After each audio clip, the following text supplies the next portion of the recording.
Hello from Oldenburg Vineyards. It's near the end of May and it's been pretty dry actually.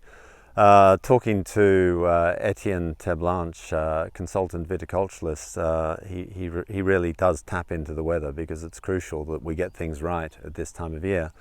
The El Nino impact on southern Africa is quite drastic, one would say. It's been, I think we've had about 6 months with almost no rain.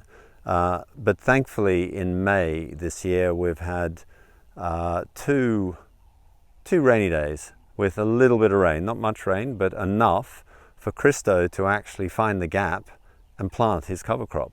He needed it to rain once to allow the soil to soften, and he needed to rain after planting these cover crops. So he was sort of talking about the planting equipment we use, and on this particular block, this is a Chenin Blanc block, newly planted.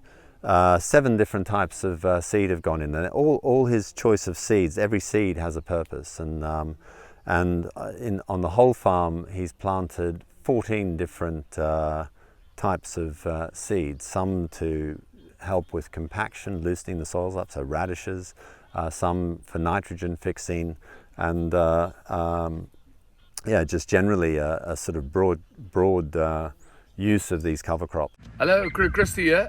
As you can see in the background, Melville, our tractor driver, is busy planting cover crop.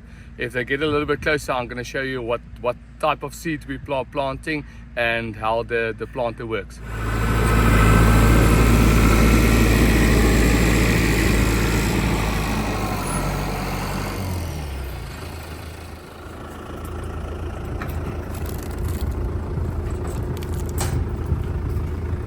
Here we got the piquet planter that we use for non-tilling.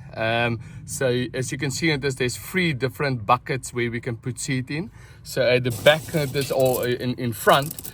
We got one that can sow a lot of rough seeds. So here we have some faba beans in the front one.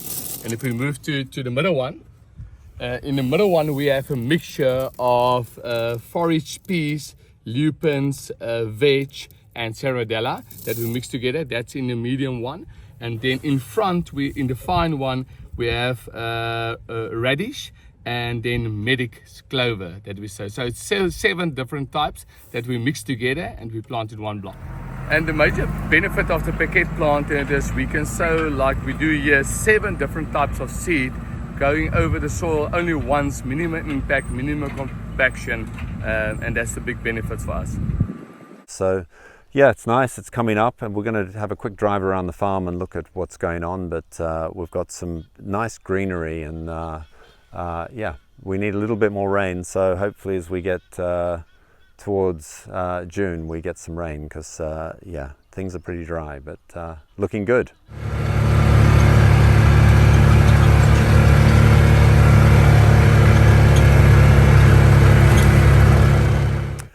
Right behind me I've got a really nice example of the cover crop coming up. It's in one of our new blocks of Cabernet Sauvignon, which will not be in production for another couple of years.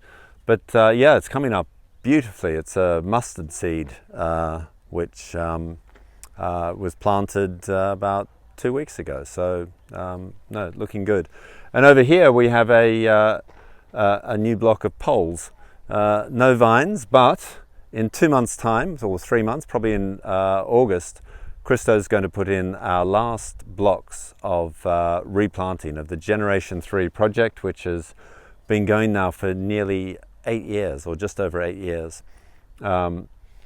Really big project, replanting the farm, really taking the level of viticulture to the next level. 35 blocks in all will be planted. And this is going to be 2 blocks of Chardonnay, slightly different trellising methods because of the soil variations, and a few rows of Petit Verdot, which Nick is really keen to use as a blending component. But once again, it's been planted with cover crop to just add nutrients back into the soil, to stabilize the earth so there's no erosion. It looks absolutely fantastic. It's hardly had any water, but it just shows that sort of healthy soils have that nice moisture retention to them. So it's a beautiful day in May. Autumn in the Cape is always spectacular. The wind doesn't blow, the sun shines, sort of 20, 22 degrees, quite cold nights, really perfect for the vineyards and perfect for visiting.